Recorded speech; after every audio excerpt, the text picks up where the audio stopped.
The restaurant went quiet. Not because of a fight, not because someone was yelling, but because one of the most feared men in New York had just looked at a waitress and decided to humiliate her. She was carrying a tray of coffee, a plus-size woman in a simple uniform. Easy to overlook, easy to judge, at least that's what he thought.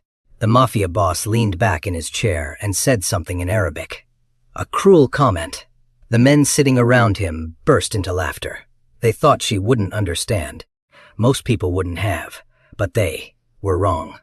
The waitress calmly placed a cup of coffee on the table, looked him straight in the eyes, and answered in flawless Arabic. The laughter died instantly. Then she said something else, this time in English. Something nobody in that room would ever forget. You hide behind fear because you're too much of a coward to earn real respect. And for the first time in years, the Mafia boss said nothing. Nobody knew it yet, but that moment was about to change both of their lives forever. For a few seconds, nobody moved, nobody spoke. Even the waiters standing near the kitchen entrance seemed frozen. The entire restaurant was staring at the same thing. Not the waitress, the Mafia boss, because everyone was waiting to see what he would do next. His name was Vincent Moretti in New York's private circles. People rarely said it out loud, not because they weren't allowed to, because they didn't want to. Fear had a strange way of teaching people respect, or at least, something that looked like respect. For more than 20 years, Vincent had built a reputation that followed him into every room. Businessmen lowered their voices when he entered. Politicians suddenly became polite, and men twice his size carefully chose their words. Nobody challenged him. Nobody embarrassed him, and absolutely nobody called him a coward, especially not in public. Yet that was exactly what had just happened. The men at his table exchanged nervous looks. A moment ago they had been laughing. Now none of them seemed interested in smiling. One of them even reached for his water glass with a shaking hand, because they all knew the same thing. A single sentence from Vincent could ruin someone's life, and this waitress had just handed him a reason. But Vincent didn't react. Not immediately. He simply stared at her, his face unreadable, his eyes calm, which somehow made the situation even worse. The waitress stood her ground. She didn't apologize. She didn't look away. She didn't try to explain herself, and that confused everyone. Most people folded under pressure, especially under Vincent's pressure. This woman didn't.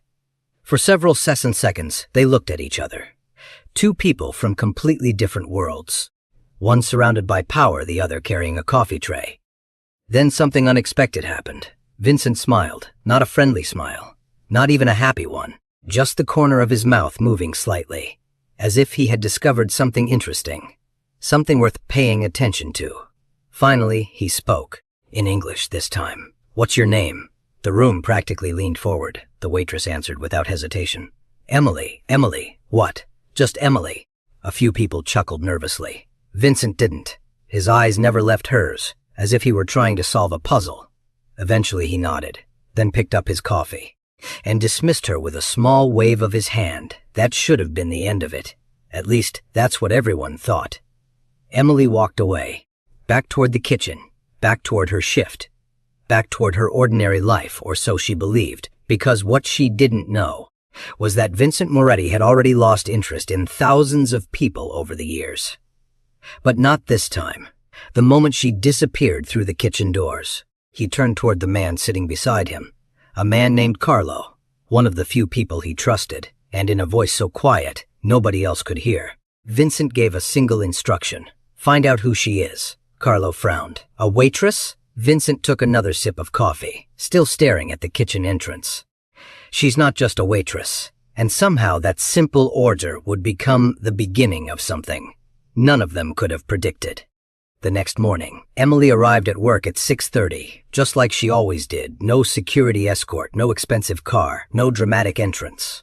Just a woman carrying a worn backpack and a cup of coffee she had made at home.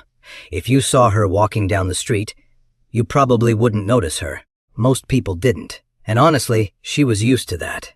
Emily had spent most of her life being underestimated, sometimes because of her job, sometimes because of her appearance, and sometimes because people simply decided who she was before she ever opened her mouth. It happened so often that she stopped being surprised by it years ago. What still surprised her was how often they turned out to be wrong. The morning rush hit the restaurant hard. Orders piled up. Customers complained. Coffee machines hissed nonstop. And through it all, Emily worked quietly, patiently, the same way she always did. What nobody around her knew was that this wasn't the life she had imagined growing up.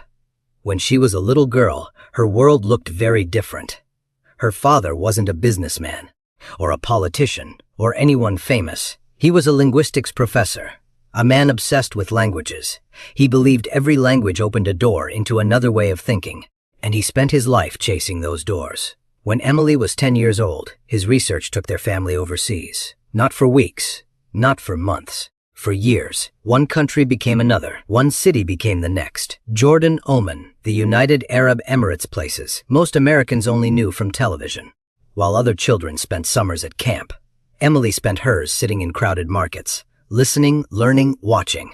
Her father had a rule. If you want people to trust you, learn their language first. At first, she hated it. The grammar, the pronunciation, the endless corrections. But eventually something changed.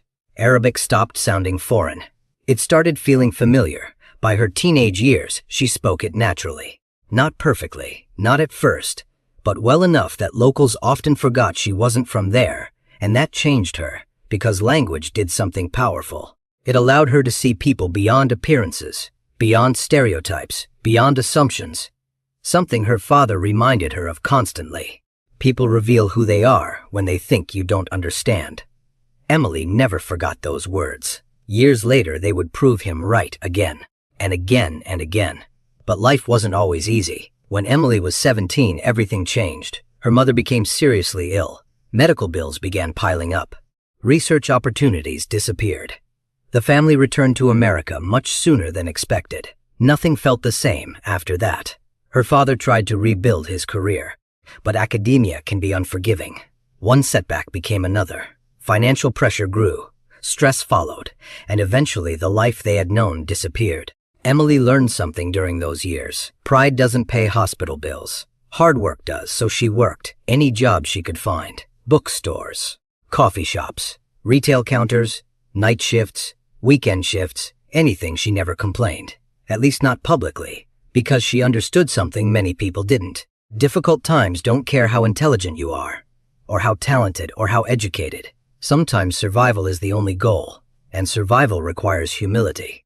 That's why comments about her job never bothered her much. Comments about her weight? Those hurt sometimes. She was human. Of course they hurt. But she had heard them for so many years that they no longer controlled her. People could mock her appearance. What they couldn't do was define her worth. And that's exactly why she wasn't afraid of Vincent Moretti. She wasn't impressed by power. She wasn't intimidated by status. And she certainly wasn't impressed by men who expected fear from strangers. Because, in her experience, the strongest people she'd ever met never demanded respect. They earned it. That was the lesson her father had spent a lifetime teaching her. The same lesson that had slipped out of her mouth in the restaurant. The same lesson that had frozen a Mafia boss in silence. But there was one thing Vincent's investigators hadn't discovered yet. One part of Emily's past. A part she never talked about. A part connected to the final year she spent in the Middle East. And if Vincent ever learned the truth about what happened there, he would understand why she looked completely fearless that night. 3 days later, Carlo walked into Vincent Moretti's office carrying a thin black folder. That alone was unusual. Most investigations involving ordinary people produced almost nothing. A few addresses, a social media account, maybe an old employment record, but this one was different. Vincent noticed it immediately. "Well?" he asked. Carlo sat down. For the first time in years, he looked genuinely puzzled. "I don't understand her." Vincent raised an eyebrow. That wasn't an answer. Carlo opened the folder. Emily Carter, 32 years old, works 6 days a week, no criminal record, no debts, no lawsuits, no scandals. Vincent waited. There had to be more, there always was. Carlo flipped another page. Former honor student, speaks Arabic, speaks French. Some Persian. Vincent looked up. Persian too. Carlo nodded. Apparently, that wasn't normal. Not for someone working double shifts in a Manhattan restaurant. Vincent leaned back in his chair. Already interested, Carlo continued. Her professors described her as exceptional. Several graduate programs wanted her. She turned them down. Why? Family situation. Vincent said nothing. Carlo kept reading. After her mother's illness, she dropped everything. No complaints, no public fundraising, no interviews, no sympathy campaigns. She just went to work. The office fell quiet. That part caught Vincent's attention, because he had spent his entire life around people who wanted something. Money, influence, protection, recognition. Everyone seemed hungry for something. Emily didn't, and that made her difficult to understand. Carlo closed the folder. There's something else. Vincent immediately noticed the change in his voice. Something about this part mattered. What? Carlo hesitated, which almost never happened. I spoke to one of her former professors, and he said Emily was the bravest student he ever met. Vincent frowned slightly. Bravest? That's the word he used. Vincent almost laughed. People threw that word around too easily. Real courage was rare. Most people confused courage with confidence. The two weren't the same. Carlo continued. The professor told me something that happened overseas. Vincent looked interested again. Go on. Apparently there was an incident during her final year in the Middle East. What kind of incident? He wouldn't tell me. Vincent stared at him. What do you mean he wouldn't tell you? He said it wasn't his story to share. That answer annoyed Vincent. People usually talked when asked, especially when Carlo was asking, but apparently not this time. Did he say anything at all? Carlo nodded slowly. Just one thing. The room grew quiet, he said. If Emily ever tells you what happened, you'll understand why she isn't afraid of powerful men. For several seconds, neither of them spoke. Vincent found himself thinking back to the restaurant, back to her eyes, back to the moment she called him a coward. There had been no anger there, no panic, no desperation, just certainty, as if she genuinely meant every word, as if she had seen men like him before. And somehow that bothered him more than the insult itself, because Vincent had spent years building an image powerful enough to control entire rooms. Yet one waitress had looked straight through it, not around it, not past it, through it. A few days later, he found himself returning to the restaurant. Officially, he was there for a business meeting. At least that's what everyone else believed. But the truth was much simpler. He wanted answers. The meeting ended after 40 minutes. The others left. Vincent remained seated, watching, waiting, and eventually Emily appeared, carrying a tray, moving between tables, completely unaware that someone was studying her from across the room. Or maybe she was aware, because after a few minutes, she suddenly looked up. Their eyes met again, and instead of looking away, she walked directly toward his table. More coffee? She asked. No fear, no hesitation, nothing. Vincent stared at her for a moment. Then something happened that surprised even him. For the first time since they met, he asked her a genuine question. Not as a mafia boss, not as a powerful man, just as a curious human being. Where did you learn to stop being afraid? And for the first time, Emily's expression changed, only slightly but enough.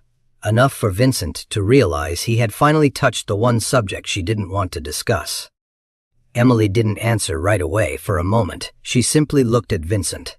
Then she poured his coffee, slowly, carefully, as if considering whether the question deserved an answer.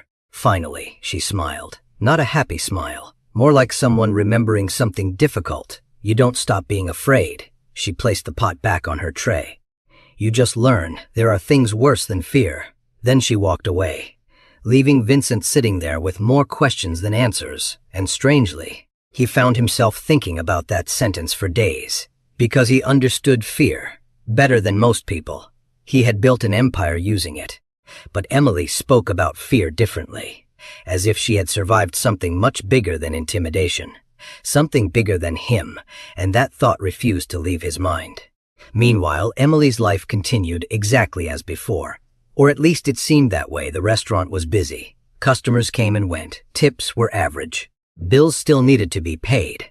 Nothing looked different, but people had started noticing something. Vincent Moretti kept showing up. Not every day, just often enough. And in a city like New York, people notice patterns, especially jealous people, especially insecure people. One of them was Amanda, a hostess who had worked at the restaurant for nearly 4 years. Amanda was beautiful. Everyone said so. She knew it too. For years she had enjoyed being the center of attention. until Emily unexpectedly became the topic everyone discussed. Amanda hated that. She hated it even more when rumors started spreading. "Did you hear?" Vincent asked for Emily's section again. "I heard they talked yesterday. Maybe he likes her." The comments grew worse every week. Most of them were harmless. Some weren't. One afternoon, Amanda cornered Emily near the employee lockers. There were 3 other staff members nearby, close enough to hear everything. Amanda crossed her arms. "Can I ask you something?" Emily already knew where this was going. "Sure," Amanda laughed. A fake laugh, the kind people use when they're trying to be cruel. "What exactly does a guy like Vincent see in someone like you?" The hallway became quiet. Everyone pretended not to listen, but everyone listened. Amanda looked Emily up and down. Slowly, deliberately. "You work in a restaurant. You wear the same uniform every day. And let's be honest." Her eyes drifted toward Emily's body. "You don't exactly fit the picture." Nobody spoke, nobody defended her, and honestly, that hurt more than Amanda's words, because silence often reveals what people really think. Emily had experienced moments like this before, many times. When she was younger, comments like that ruined entire weeks, sometimes months, but not anymore. She looked at Amanda calmly, then asked a simple question. "Do you feel better now?" Amanda blinked. "What?" Emily adjusted her backpack. "If hurting someone makes you feel stronger." "I genuinely hope it worked." The hallway fell silent. Amanda's face changed instantly, because Emily hadn't attacked her. She hadn't insulted her. She hadn't even defended herself. She had simply exposed what everyone could suddenly see.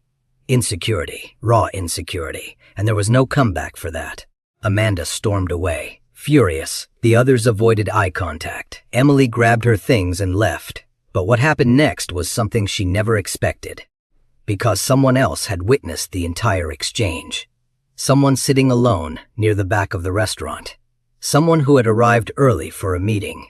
Vincent Moretti. He had heard every word, every insult, every cruel implication, and every calm response. Most people would have fought back. Emily didn't. Most people would have cried later. Emily didn't. Most people would have tried to prove their worth. Emily didn't, and for reasons he couldn't explain. That impressed him.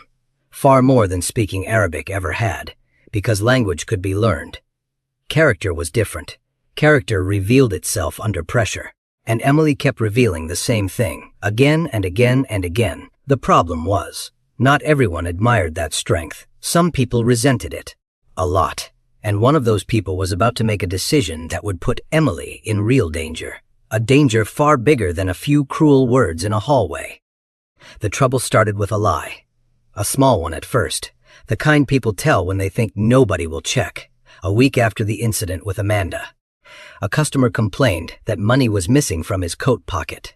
The accusation spread through the restaurant within minutes, and somehow, Emily's name became attached to it. No evidence, no witnesses, just whispers. But whispers can be dangerous, especially when enough people want to believe them. The restaurant manager called Emily into his office. She knew something was wrong. The moment she walked in, the manager wouldn't look her in the eye. That was never a good sign. He cleared his throat, then slid a written complaint across the desk. Emily read it once, then again, still unable to believe it. "Do you think I stole from a customer?" The manager sighed. "It doesn't matter what I think." That answer told her everything. Because what he really meant was this. The truth wasn't important. The accusation was. Emily sat quietly for a moment, then nodded. Not because she accepted it, because she was tired. Tired of fighting assumptions. Tired of proving herself to people who had already made up their minds. Outside the office, several employees were watching, waiting. Some looked uncomfortable. Others looked satisfied. Amanda was one of them, and Emily noticed. She didn't say anything, but she noticed. The manager finally spoke.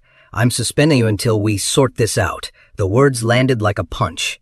Not because she was guilty, because she needed the job. Rent didn't stop. Bills didn't stop. Life certainly didn't stop. Emily left the office carrying a small cardboard box filled with her belongings. The same way countless innocent people have walked out of workplaces throughout history. Not defeated, just exhausted. What she didn't know was that someone else had already heard the story. Vincent Moretti. The information reached him that same afternoon. At first, he ignored it. It wasn't his business. It shouldn't have mattered, but something felt wrong. The story didn't fit. Emily wasn't perfect. Nobody was, but theft? That didn't sound like her, not even close. So Vincent did something unusual. He started asking questions. Real questions. Within 24 hours, the truth surfaced. The customer had lied. Security footage proved it. The wallet had never been stolen. It had fallen between the cushions of a private booth. Exactly where staff later found it. Case closed. Simple. At least it should have been. But Vincent kept digging, because now he wanted to know something else. Who had benefited from the accusation? The answer arrived quickly. Too quickly, Amanda. Several messages. Several conversations. Several witnesses. Enough to paint a very ugly picture. The accusation hadn't been random. Someone had helped create it. Someone had encouraged it. Someone wanted Emily gone. And suddenly, Vincent felt something he rarely felt. Anger, not explosive anger, cold anger, the dangerous kind, the kind that moved quietly. A few days later, Emily returned to work, officially cleared, officially innocent, but anyone who has ever been falsely accused knows the truth. The damage never disappears completely. People still stare, still wonder, still gossip. Emily understood that. She simply wanted to move on. What she didn't expect was to find Vincent waiting for her after her shift. He stood outside the restaurant, hands in his coat pockets, watching the city lights. When she approached, he turned toward her. For a second, neither spoke. Then, Vincent broke the silence. "You should have fought harder." Emily looked surprised. "For what? For yourself," she smiled softly. Not because she agreed, because she understood. "You think every battle needs to be won." Vincent said nothing. Emily continued. "Some battles just reveal who people are." The city noise filled the silence between them. Car horns, distant sirens, footsteps. Life moving around them. Then Vincent asked something unexpected. "Do you ever get tired?" Emily laughed quietly. A real laugh this time. "Every day." "Then why keep doing it?" Her answer came immediately. Because she had probably asked herself the same question 100 times. Because becoming bitter would hurt me more than it hurts them. Vincent looked away. Toward the traffic, toward the city he had spent decades controlling. And for the first time, he realized Emily possessed something he never had. Peace. Not happiness, not comfort. Peace, and strangely, that made him respect her more than any act of courage ever could. But neither of them knew that someone else was watching. From across the street, inside a parked car, a man with a camera. A man who had been paid to follow Emily and the photographs he was taking tonight. Were about to create a problem neither Vincent nor Emily saw coming. The photographs spread faster than anyone expected. By the end of the week, half of Manhattan's social circles had seen them. Vincent Moretti, standing outside a restaurant, talking to a waitress, laughing, listening, looking interested. That was all. Nothing scandalous, nothing romantic, just a conversation. But powerful people attract rumors the way fire attracts attention, and rumors have a way of becoming stories. Then stories become weapons. Especially in New York, especially among wealthy people, the photographs eventually found their way into the hands of people who disliked Vincent. Business rivals, social rivals. People who had spent years pretending to respect him. They saw an opportunity, not to attack Vincent directly. That was too dangerous. Instead, they targeted Emily. Because attacking someone powerless is always easier. A few days later, one of New York's most exclusive charity galas filled an entire ballroom overlooking the city skyline. Politicians attended, executives attended, media figures attended, and naturally Vincent attended. The event was supposed to be elegant, predictable, forgettable, until someone decided otherwise. Near the middle of the evening, a giant screen displayed photographs celebrating community achievements. Then suddenly, the images changed. Several photographs of Emily appeared. One after another, the restaurant, the sidewalk, the conversations with Vincent. Murmurs immediately swept through the room. People turned toward Vincent. Whispers spread. Smirks appeared. Someone wanted a public humiliation, and they wanted it now. Then came the comments, not directly. People like that are rarely direct. They hide cruelty behind jokes, behind smiles, behind fake concern. A woman standing near the front laughed softly. A waitress. Another man shook his head. Strange choice, someone else added. I guess standards really are changing. The laughter grew. Small, polite, cruel. Exactly the way social cruelty often works. And then someone said the thing nobody else was willing to say. Loud enough for the entire ballroom. Maybe she impressed him with her menu recommendations. More laughter, this time louder, meaner. The kind designed to make someone feel small. The kind designed to remind people where they belong. Unfortunately for them, Emily was standing only a few feet away, because one of the charity organizers had invited restaurant staff to help manage the event. Including her. For a moment, the room watched her, waiting, expecting embarrassment, expecting tears, expecting humiliation. Instead, Emily simply stood there, quiet, calm, exactly as she had in the restaurant, exactly as she had in the hallway, exactly as she always did. But this time something different happened. Before she could respond, someone else stood up, Vincent Moretti. The room immediately fell silent, not because they respected him, because they feared what might happen next. Vincent looked around the ballroom slowly. No rush, no anger, just disappointment, the kind that somehow felt worse. Then he spoke. Interesting. Nobody moved, nobody spoke. Vincent continued, "You people spend millions attending charity events. You give speeches about dignity, about kindness, about inclusion." His eyes moved across the room, one face at a time, and the moment you see someone different, you become exactly the people you pretend to oppose. The silence became unbearable. Several guests looked away. Vincent wasn't finished, not even close. He turned toward Emily, then back toward the crowd. This woman has shown more courage than most people in this room combined. Nobody laughed now, nobody smiled. You mock her job, yet she works harder than half of you. You mock her appearance, as if character can be measured with a mirror. Every word landed harder than the last, because everyone knew he was right, and everyone knew he meant it. Then came the moment nobody expected. Vincent smiled slightly, looking directly at Emily. "You know, the first thing she ever called me was a coward." A wave of shock moved through the ballroom. Several people actually gasped. Vincent ignored them, and she was brave enough to say it to my face. The room became completely silent. Not awkwardly silent, reverently silent, because for the first time, they weren't seeing Vincent Moretti, the Mafia boss. They were seeing a man publicly admitting respect for someone who had challenged him, someone society considered insignificant. Vincent looked around one final time, then delivered the sentence people would remember long after the gala ended. "The difference between her and the rest of you is that she never needed power to tell the truth." Nobody answered. Nobody could, because deep down every person in that ballroom knew exactly who had won. And for the first time in her life, Emily wasn't the one standing alone. The story spread across New York within days. Not because of the photographs, not because of the gala, and not even because of Vincent Moretti. People talked about the story because it felt different. For once, the person with the most power in the room hadn't used it to dominate someone. He had used it to defend them, and that surprised people a lot. The charity gala ended. The headlines faded. The gossip moved on, as it always does. But something had changed. Not in New York, in Vincent. A week later, he returned to the restaurant. The same table, the same coffee, the same waitress. Emily walked over, carrying a pot of fresh coffee. When she reached the table, she shook her head. A small smile appeared on her face. "You know people are still talking about that night." Vincent looked amused. "People always talk." True, she poured the coffee.